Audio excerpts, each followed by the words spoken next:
tunay na 40 years in the making na hanggang sa ngayon, patuloy tayong niloloko. Niloko na tayo ng tatay, niloko pa rin tayo ng anak. Ayan po ang magpapatunay na 40 years tayong niloloko ng mga Marcos. Marcos, pangap! Marcos, resign!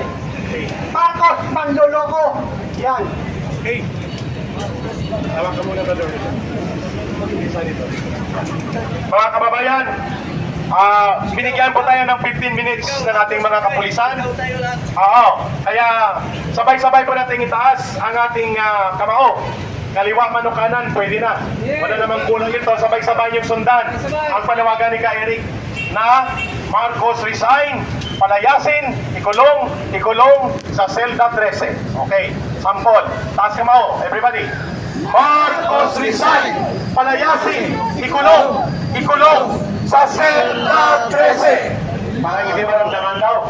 Dapat nandun yung galit. Nandun yung paninindigan. Okay, sabay-sabay tayo bago ang ating huling pagsalita mula sa Riders Group at former youth leader sa Quezon City, Mandaluyong. Tama, Mandaluyong. Okay. Sabay-sabay ha. Marcos resign, palayasin, ikulong sa selda 13. Marcos resign, palayasin, ikulong sa selda 13. Bago po ang ating pag-awit ng bayan ko ay ang isang youth leader dati dito sa area ng Mandaluyong at naging leader ngayon ng mga Riders Group in support of good governance. Ikaw na, brother, magpakilala. Okay. Magandang tanghali po sa ating lahat, mga mahal kong kapwa Pilipino, kung ano pa man po, Muslim, Christian. Kami po nandito po sa kinatawan po ng riders, ng Duterte Riders supporters, ng DRT po, Duterte Riders Team, DGRP po, Duterte Riders Group, Philippines. Kami po ay nakikisa po. Aking pong panawagan, bakit kami naman po, mainstream media, GMA7, ABS-CBN, TV5. Alam naman po natin, yesterday naglabasan po ang mga Marines diyan po sa Club Pilipino San Juan. Pero ang inantay po namin last night, wala man lang po kayong balita tungkol sa kung ano po ang nararapat na malaman ng buong mundo at ng buong sambayan ng Pilipino. So yun lang po. Sana po ay, anyway, mabuti, maraming salamat po. At narito po ang napakarami natin mga vloggers at sila po ay mulat na sa katotohanan at nakikita po nila kung ano po yung mga totoong kaganapan. At siguro po, sana po magising na po tayo lahat. Yung mga, wala pong kulay ito, dilawan, pinglawan, o whatsoever. Tignan po natin kung sino po yung karapat-dapat. Kasi iba na po ang kalagayan ng ating PBBM. So, dapat po alam naman po natin, sundin po natin ang batas kung ano po ang karapat-dapat, dapat nalalaman po natin ang kanyang tunay na kalusugan. Kasi, kung mapapansin nyo po, isisingit ko lang din po sayang, wala po rin si Consial Ronnie Rozobique. Kaya po nagmamadali ang ating Senate President Tito Soto na ma-impeach ang ating puting VP Sara dahil nga naman pag nawala ang Presidente, papayag ba kayo sa umuupong Pangulo? Di po ba? Yan lang po yung logic nun eh.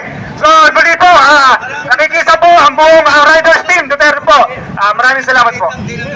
Maraming salamat, brother. Everybody, please come forward. At sabayan niyo po si Ka-Eric sa ating panghuling awitin sa araw na ito. Pero ina-announce na natin, abangan nyo ang March 10 at March 11. March 11, 1 year ng pagkukot at pagkidnap kay Tatay Digong. Dadagundong ang buong protesta ng sambayan ng Pilipino worldwide, lalo na sa Pilipinas. March 11 naka-ready na tayo. May maleta ba kayo? May diniliver daw sa Malacanang, may diniliver sa Paway. Ngayon, ito lang po ang aming masasabi sa ating lahat. Ang kasaysayan ang naglilikha taong bayan. Palakpakan natin yun. Walang diktador, walang magnanakaw na gobyerno ang pwedeng tumagal at mangibabaw sa kapangyarihan ng mamamayan. Siyak na magaganap yun. Walang makakapigil, tangki man o helikopter, barkong pangdigma, machine gun o baril, kung taong bayan ang kumilos. Mamamayan pa rin po. Mamamayan pa rin po ang magbibigay ng hatol. Mamamayan po maglilikha ng kasaysayan. Mamamayang nagkakaisa ang maglilikha ng pagbabago. Yun nga, narinig na natin, ibabalik na muli ang tunay na tapang at malasakit sa isang matuwid na gobyerno. Sama tayo doon! Taas po ang ating mga kamao na nakakuwong. At ito po ay tanda ng pagkikipagkaisa. Ang bandila po dito sa harap, iwagayway natin. At awitin po natin ang bayan ko, ilang linya lang. And then magdi-disperse tayo at magpapasalamat tayo sa pagkikipagkaisa na ito. Kay sarap mabuhay sa sariling bayan, kung walang alipin at may kalayaan, ang bayan sinisiil, bukas ay mabangon din, at silang ay pupula sa timyas ng paglaya. Everybody join us.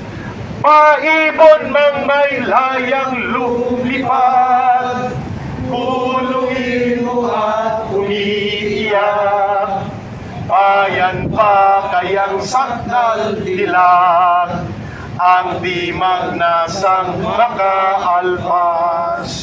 Pilipinas kong minumutya, bugan ng luha at dalita, aming adhika, makita kang sakdalaya,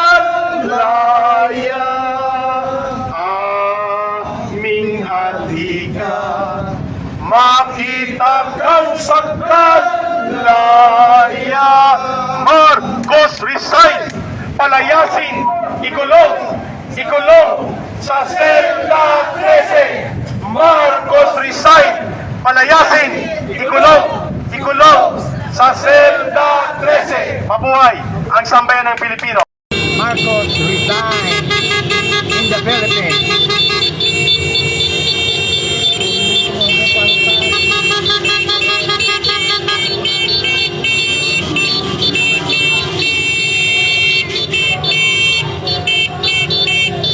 Yes, in Metro Manila po. Pang tawid gutom daw. Sinali po kami ng Sampahin ngayon. Hindi ko malaman kung saan yung natatanggal, may tornilyo na tanggal dito. Sa Saan yung program? Laki ng ulo. Sa ngayon nasa... Di ba marami pong Tanggalin natin to. sabihin. Sige, ito ka lang. Mamaya, Natural sabihin yun. natin.